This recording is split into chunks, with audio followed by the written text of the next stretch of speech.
Chapter 6. The Choice That Is Mine. The world did not end in fire. For a long time Gale had assumed it would. Fire had suited the shape of his fear. Fire had grandeurs. Fire had consequences large enough to justify the terror that lived beneath his ribs. Fire had the terrible clarity of a story brought to its appointed conclusion: the wizard, the folly, the final spell, the beautiful ruin. But the end, when it came, was not beautiful. It was blood, mud, shattered stone, psychic screaming, and the smell of rain on a city that had nearly been unmade. It was the elder brain rising above them, vast and monstrous, crowned in ancient Netherese arrogance. It was the sky cracking open over Baldur's Gate. It was companions battered and breathless, refusing to fall because the person beside them had not fallen yet. It was Vesta standing with wild magic crawling up her arms like living lightning, face streaked with ash, shouting over the roar, "Gale!" He heard her. Through the thunder of the brain's command,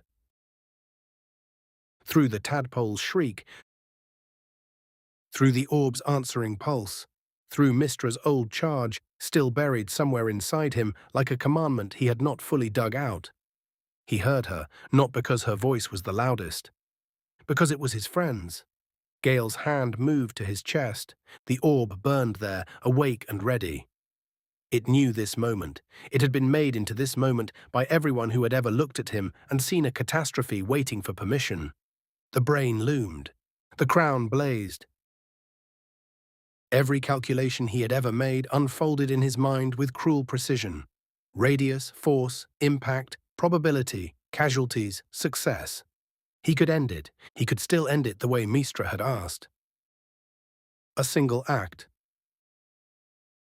A clean answer. A final correction. Behind him, Karlach swore at the sky and drove her axe into a tentacle with enough force to make the thing recoil. Will called a warning. Shadowheart's magic flared silver dark. Astarion's knives flashed. Lae'zel shouted something in Gith that was probably either a battle cry or an insult to everyone's ancestors. Tara was not there. Thank the gods. No. Not the gods. Thank every choice that had kept her away from this edge. Gale closed his eyes for one breath. In the darkness, he saw too many hands. Mistra's hand, radiant and impossible, drawing him into worship. The hand he had reached toward the forbidden book. Tara's paw over his wrist, stopping him from taking more than he could survive. Vesta's hand pulling him from the portal. His own hands, shaking and alive. The orb pulsed. The crown gleamed. The old story waited. Villain. Folly. Weapon. Chosen. Failure. Bomb. Gale opened his eyes. No, he said. The word was almost lost in the roar. Then he said it again, and this time the weave heard him. No. Not to death. Not to sacrifice. Not to the crown. Not to the frightened part of himself that still believed the only way to be forgiven was to disappear in a burst of useful light. The orb was a hunger. The crown was a promise. The weave was a current. None of them were his master. Gale lifted both hands, not to detonate, to cast. Vesta saw it. Her eyes widened, then sharpened with understanding. There, she shouted to the others. Hold it there. Ah, yes, Astarion called, ducking beneath a lash of psychic force. Simple. Hold the enormous brain. Why didn't I think of that? Less commentary, Shadowheart snapped. Commentary is how I survive. Then survive quieter. Karlach laughed like a furnace cracking open. Come on, wizard, do the impossible thing. Gale almost smiled. Almost. Then the weave moved. For the first time in his life, he did not reach for it as a starving boy, a worshipper, a lover, or a penitent. He did not beg it to choose him. He did not ask it to make him worthy. He shaped it, thread by thread, current by current, a net of force and counterforce, binding without consuming, channeling without surrendering. The magic came bright and difficult, resisting him not like a god withholding favor, but like a river resisting a bridge. He could work with that. Vesta's wild magic struck the outer edge of the spell and flared brilliant gold. "Sorry," she shouted. "For what?" Gale called back, sweat running into his eyes. "That might either help or turn everyone's hair blue. My hair has suffered worse." The spell locked. The brain screamed. The crown tore free. For one suspended moment, the netherstones blazed. The command broke. The elder brain convulsed, vast body shuddering as its stolen divinity came undone. The psychic pressure that had bent the city toward obedience snapped like a wire under too much strain. Gale felt the orb surge in response, furious at being denied its grand ending. He held. He held because Tara had stayed. He held because Vesta had believed another answer might exist. He held because he was tired of mistaking destruction for destiny. The elder brain fell. Not neatly, not poetically. It collapsed into the river and ruin below, shaking the world as it died. The crown of Karsus flashed once in the wreckage, bright as temptation, and vanished into the dark water of the Keonthar. Gale saw it go. No one else could have known what passed through him in that instant. A whole future opened beneath the river's surface. Power without pleading. A throne without knees. A self so vast, no goddess could ever step away from him again and make it feel like exile. The crown sank. Gale's hand twitched. Vesta was suddenly beside him. She did not grab his arm. She did not say no. She only stood there, breathing hard, bleeding from a cut above one brow, and watched the water with him. Gale swallowed. "It's still there," he said. "Yes. I could find it. I know." The river moved below them, black and gold beneath the broken sky. He expected the wanting to vanish now that he understood it. It did not. It stayed. That was the honest cruelty of healing. Knowing the name of a hunger did not make it disappear. "I want it," he said. Vesta nodded. "I know. I wish I didn't. I know that too." The crown disappeared beneath silt, shadow, and current. Gale drew one breath, then another. "I thought letting it go would feel noble." "Does it?" "No." "What does it feel like?" He watched the river close over the last glimmer of Karsus's dream, like grief. Vesta's shoulder brushed his, then grieve. He laughed once, broken and exhausted. "You make everything sound so simple." "No, I just use short sentences when everyone is bleeding." From behind them, Astarion called, "A rare and admirable strategy. Some of us prefer elaborate speeches while bleeding." Lae'zel spat blood onto the stone. "You prefer elaborate speeches while breathing. And yet, here we both are." Karlach dropped heavily onto a chunk of broken masonry. "Did we win? Someone tell me we won before I pass out." Will looked toward the river, then the city, then the battered group still somehow standing. "We won." Shadowheart exhaled. "Gods help us. I think we did." Gale looked down at the water. No divine voice spoke. No goddess appeared. No hand descended from the heavens to tell him whether he had chosen correctly. The silence was not a test. It was only silence. Gale let the crown sink. Afterward was worse than victory had any right to be. There were wounded to tend, dead to count, streets to clear, fires to smother, families to reunite, horrors to name, and political men with clean boots who arrived late enough to declare themselves essential. Gale found this strangely grounding.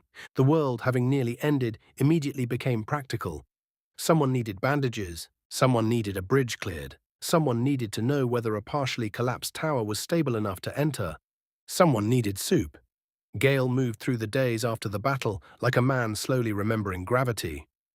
People thanked him. That was difficult. People called him hero. That was worse. He tried to correct them at first, to distribute credit properly among companions, allies, improbable timing, and several instances of luck so absurd they bordered on divine satire. Eventually Vesta nudged him with her elbow. "Try saying thank you." "I am attempting accuracy." "You are attempting to escape." He opened his mouth, closed it. "Thank you. he said to the next person who clasped his hand. The words felt strange, not false, just strange. At camp, the companions came apart slowly, like a spell releasing its components. Lae'zel left with purpose burning in her eyes and the faint suggestion that Gale had become less useless than initially assessed, which Vesta translated as affection. Shadowheart embraced him once, awkwardly and without warning. If any goddess asks you to die again, she said into his shoulder, consider saying no faster. I shall endeavor to improve my response time. Astarion gave him a long, assessing look. Well, you survived your grand tragedy and resisted becoming insufferably divine. I suppose that is character growth. Thank you. You're welcome. Do try not to backslide into martyrdom. It ages a person terribly. Will had rushed off to hell to keep Karlach from burning up, but he hoped to see them again one day. Vesta was the last. Of course she was. They stood near the river at dawn, where the Keonthar moved quietly, as if it had not swallowed the dream of a dead archwizard and the worst temptation of Gale's life. You're going home? She asked. Yes. Waterdeep. If it will have me. It will. You sound very certain. I'm practicing. He smiled, the morning light caught in her hair, in the faint flickers of wild magic that still danced around her fingers when she was tired. She looked exhausted, triumphant, sad, alive. I never properly thanked you, he said. Vesta raised an eyebrow. You thanked me at least 7 times.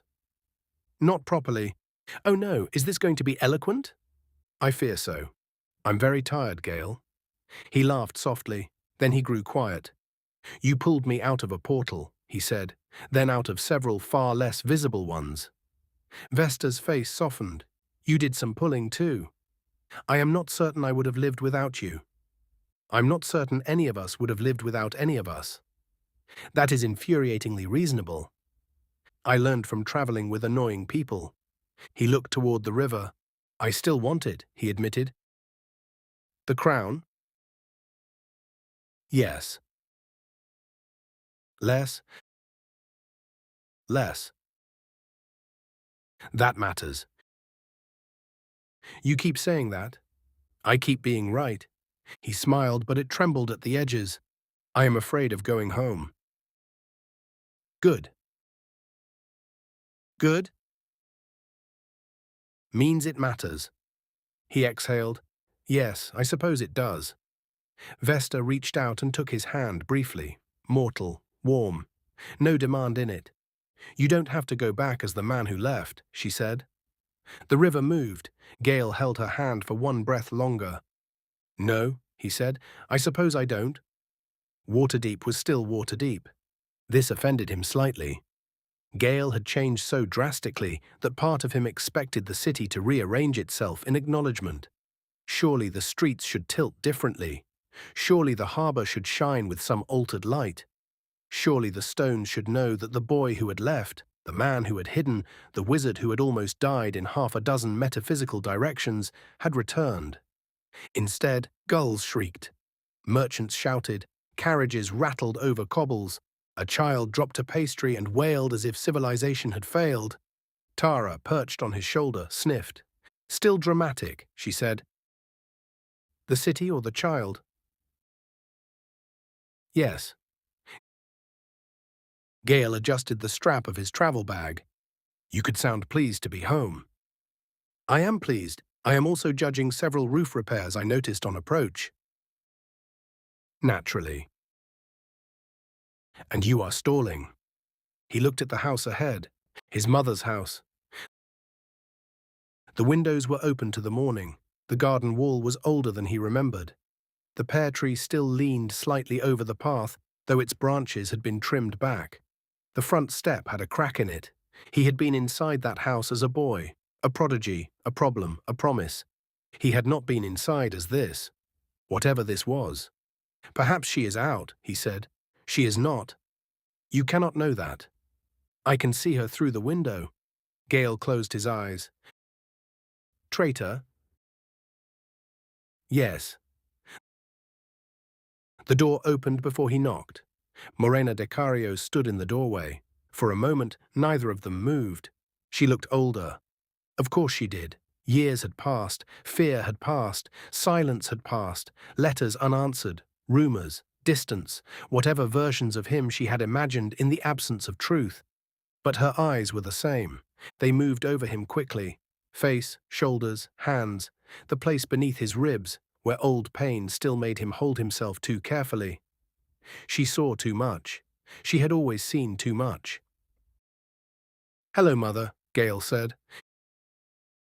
His voice nearly held. Nearly. Morena stepped forward and slapped him, not hard enough to truly hurt, hard enough to be remembered. Tara made a soft approving sound. Gale stared. "I deserved that." "Yes," Morena said. Then she pulled him into her arms. He broke immediately, not loudly, not elegantly. He was too tired for either. The sob that came out of him was small and terrible, like something dug up after years underground. Morena held him as if he were 8 years old again, chalk on his cheek, desperate to know whether she had seen the cup move. "My little spark," she whispered. "I'm sorry," he said into her shoulder. "I know." He flinched. She felt it. Her arms tightened. "Not like that," she said. The words undid him further. "I should have told you." "Yes." "I was afraid." "I know. I thought if you came near me, I might hurt you. You hurt me by vanishing." The truth landed without cruelty. Gale nodded against her shoulder. "I know. Good. I did terrible things. I imagined worse." That startled a wet laugh out of him. Morena drew back enough to look at his face. "I am your mother. My imagination is formidable. I missed you." Her face changed. "Oh, Gale. I missed you so much I couldn't write it down. That was foolish." "Yes." "Cruel." "Yes." "Very like you when frightened." He winced. "Yes." She touched his cheek, the same gesture she had made in his father's abandoned study when he was a child and magic had first answered. "You are home now? If you'll have me." Her expression sharpened. "Do not insult me while I am forgiving you." Tara nodded gravely. "I told him he was stalling." Morena looked up. "Tara." "Mrs. Dekarios." "You found him. Eventually." "Thank you." Tara's wings settled. "He remains difficult. He always was." "I am standing right here," Gale said weakly. "Yes," Morena said, pulling him inside. "You are." And for the first time in years, those words felt like mercy. The tower took longer. It was still there, of course. Too many wards, too much stubborn architecture, and too much of Gale's personality embedded in its structure for it to have done anything as courteous as collapse. But it had not been a home when he left. It had been a ledger of survival. Gale stood in the main room and looked at the work table where he had made charts of his hunger, the shelves where artifacts had once been sorted by potency, the window the nautiloid had shattered, now repaired by someone else's hand, the floorboards where Tara had set down stolen trinkets and exhausted hope. The tower remembered him badly, or perhaps he remembered himself badly inside it. Tara landed on the table. "We will need curtains," she said. Gale blinked. "Curtains?" "Yes. You enter this room of trauma and decide the pressing matter is curtains. This room has had quite enough of dramatic lighting." He looked around. Despite himself, he laughed. Tara began pacing the table with purpose. "Also, the western shelves are still organized incorrectly. They are organized by school. An amateur error. They should be organized by likelihood of falling on someone. I refuse to be lectured on shelving by someone who sleeps on dictionaries. I sleep on dictionaries because they are stable." Gale smiled, then the smile faded. "I don't know if I can live here." Tara stopped. The admission hung in the room.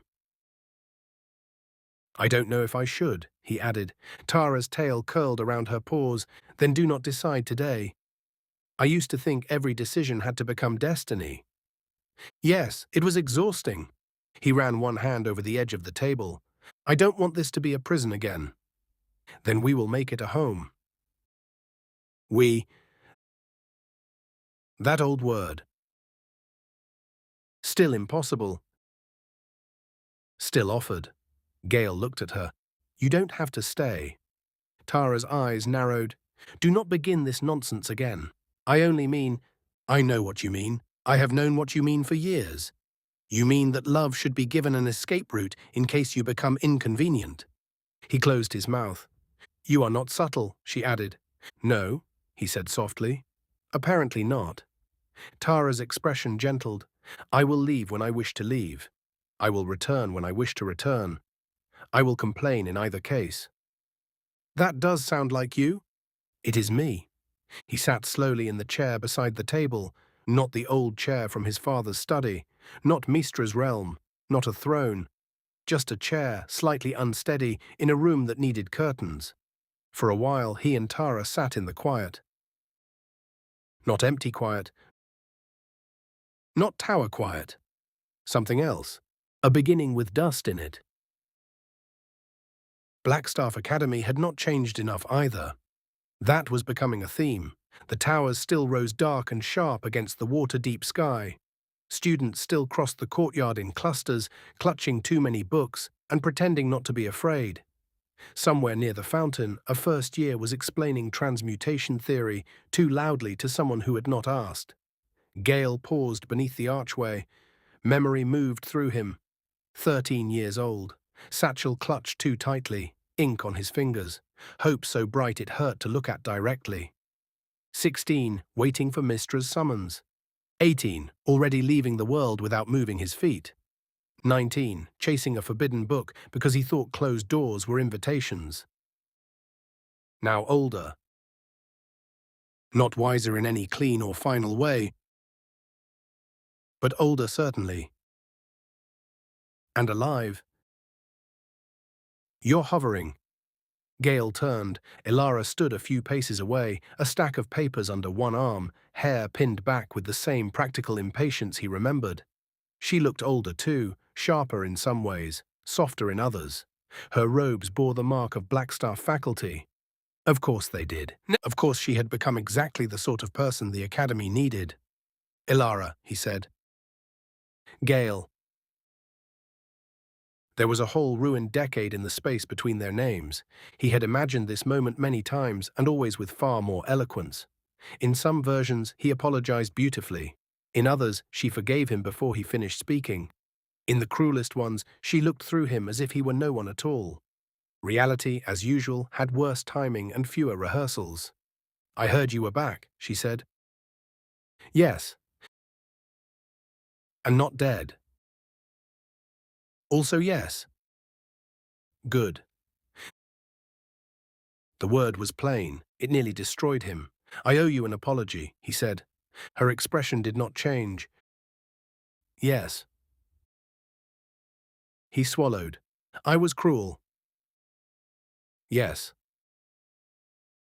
I was vain. A bit. More than a bit. Fine, more than a bit. I let myself believe that importance excused absence, that secrecy excused harm, that being chosen by someone powerful made every ordinary bond smaller by comparison. Ilara's face tightened. Gale forced himself not to look away. You were my friend, he said, and I treated your friendship as if it were a lesser magic. It was not. I am sorry. The papers under her arm shifted slightly. For a moment she said nothing. He did not fill the silence. That, perhaps, was the first proof that he had changed at all. At last, Ilara exhaled. I hated you for a while. He nodded. That seems fair. It was not very satisfying. No. You were not around to be properly hated. Despite himself, he smiled faintly. I apologize for the inconvenience. Her mouth twitched. Then the almost smile vanished. You hurt me.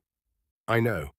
Not because you loved her, not even because you left. People leave, people change, but you made me feel foolish for caring that you were gone. Gale closed his eyes briefly. Yes. You acted as if everyone who reached for you was interrupting something holier. The words found their mark. He accepted the wound because it was accurate. I did, he said. And now? He looked toward the courtyard. A student had dropped 3 books. Another was helping gather them. The fountain flashed in the light. Somewhere someone laughed. Now I think holiness is a dangerous name for anything that asks you to abandon everyone who loves you. Ilara studied him. The wind moved between them. I'm not sure I forgive you, she said. Gale nodded. I did not come to ask you to. That seemed to surprise her. Good. It surprised him too a little. I came because you deserved to hear that you mattered, that you were right, and that I am sorry. Her grip tightened on the papers. You sound less insufferable. I have worked very hard to become differently insufferable. This time she did smile. Only a little. But it was real. I teach second-year practical theory now, she said. I saw the robes. You would. I notice things. You always did, except the obvious. Ouch. Deserved.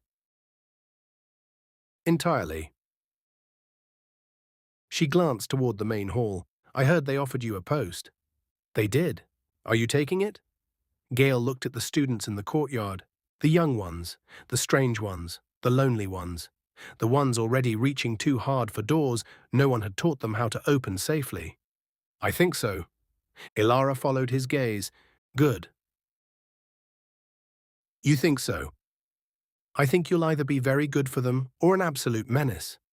Both are possible. Yes, she said. That is why I said good.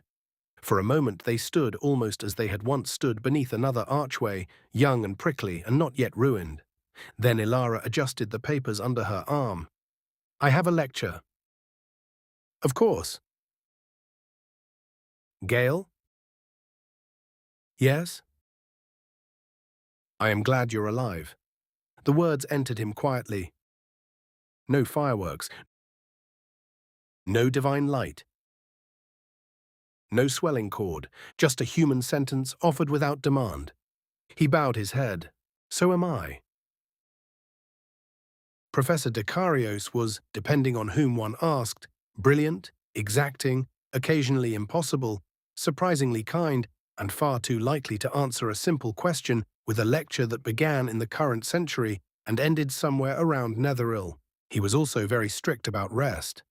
This caused some confusion. You cannot expect serious spell work from an exhausted body, he told his first class, pacing before a blackboard already crowded with diagrams. The mind is not a lantern you may burn without oil. A student in the second row raised a hand. Yes, Miss Ruldegost? Didn't you once complete a 7-layer abjuration proof without sleeping for 3 days? Gale paused. Ilara, observing from the back of the room, covered her mouth with one hand. Tara, who had no official role in the classroom and had nevertheless claimed the windowsill as her office, looked smug. Gale cleared his throat. I am not here to provide you with a model of youthful wisdom. So, yes. Regrettably, yes. Several students grinned. He pointed at them with a piece of chalk. And I was an idiot. Tara's tail flicked approvingly. An extraordinarily gifted idiot, he added. Ilara coughed. Gale sighed. Fine. An idiot with excellent handwriting. The point stands. The class laughed. He let them. Then he looked around the room, at faces eager, frightened, bored, brilliant, uncertain. He saw himself in too many of them, which was dangerous and useful in equal measure. Magic is not proof that you are worthy, he said. The laughter faded. It is not a lover, it is not a parent, it is not a god, though gods may try to convince you otherwise. It is not a voice that tells you who you are. It is a current, a language, a craft, a responsibility. The room was very quiet now. Good. Let them hear this part. You do not become greater by surrendering yourself to it. You become better by learning how to stand beside it without vanishing. His hand moved and the weave answered. A simple light bloomed above his palm. Small. Warm. Enough. Once he would have made it larger. Once he would have needed them to gasp. Now he watched the little light turn slowly over his fingers and felt no hunger in the looking. "Today," he said, "we begin with doors." Tara snorted softly. Gale ignored her. "Not opening them," he continued, "recognizing which ones should remain closed until you understand why they have locks." In the back of the room, Elara smiled. That evening, he walked home through Waterdeep beneath a sky washed clean by rain. Not to a tower prison, not to a shrine of old shame. Home. Morena had sent food again, despite living close enough now that she could simply bring it and fuss in person. Tara claimed this was because Morena understood presentation. Gale suspected it was because his mother enjoyed sending notes. The latest one was tucked into the basket beside a loaf of bread. "My little spark, there are greens in this. Do not remove them and claim the soup improved." He smiled. Tara, walking along the wall beside him with her tail high, glanced over. "What?" "My mother has become more tyrannical with age." "Good, someone had to." "You have been tyrannical for years, and yet insufficiently appreciated." "Tragic." "Deeply." The tower came into view. There were new curtains now, blue ones, because Tara had rejected 3 other options as morally beige. The western shelves had been reorganized according to a system Gale refused to admit was better. The work table no longer held charts of hunger. It held student essays, half-graded, a cooling cup of tea, and a little lamp with no enchantment at all. He had bought it plain on purpose. Light did not have to be magical to be useful. Inside, the room smelled faintly of bread, ink, and dust. Tara flew to her favored chair. Gale set the basket on the table and looked around. The orb was gone. The crown was gone. Maestra was not. He would not pretend otherwise. Some wounds did not vanish because one chose correctly at the end of a long road. Some longings remained, changed but not erased. Some mornings he still woke with the old fear in his throat, certain he had forgotten to feed a hunger that no longer lived inside him. Some nights the weave moved through the room, and a younger part of him still wanted to ask whether it was pleased. But he no longer answered that part with worship. He answered it with breath, with tea, with Tara's complaints, with letters to his mother, with lectures to students who rolled their eyes and then took notes anyway, with apologies that did not demand forgiveness, with magic used and set down again. He crossed to the window and opened it. Waterdeep breathed below him, bright and imperfect. Tara hopped onto the sill. "You are brooding. I am reflecting." That was a meaningful It was. He leaned against the window frame. "For many years, I thought survival was the best I could hope for." Tara's expression softened. "And now?" He considered. Outside, a bell rang the hour. Somewhere in the city, a child laughed. Somewhere, a door opened. Somewhere, a young wizard reached for a spell and would need someone to teach him that reaching was not the same as worth. "Now," Gale said, "I think survival was where I began." Tara's wing brushed his sleeve. The weave moved around them, soft as evening wind. Not a master, not a lover, not a god. A current. By his side. Gale lifted one hand, and a small flame appeared above his palm. No borrowed fire. No worship. Only warmth. He could keep it. He could set it down. He smiled. "I will live," he said. Quietly. Finally. And this time, no one had to answer for him.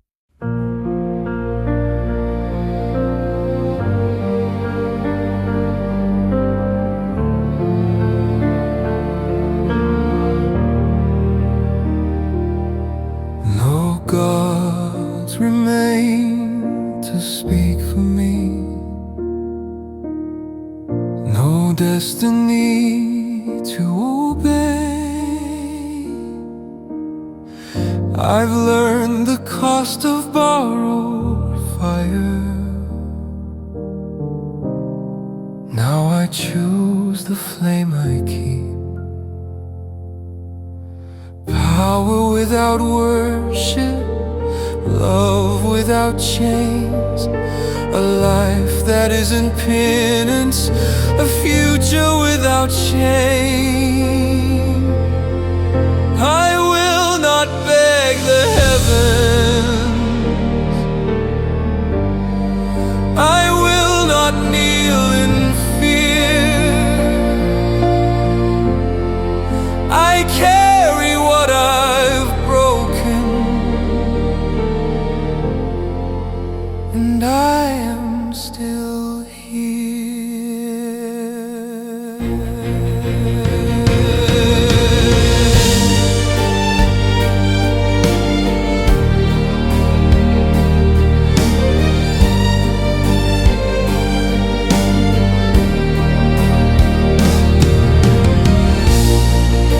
The weave no longer owns me. It moves when I decide. Not a master, not a lover, just a courage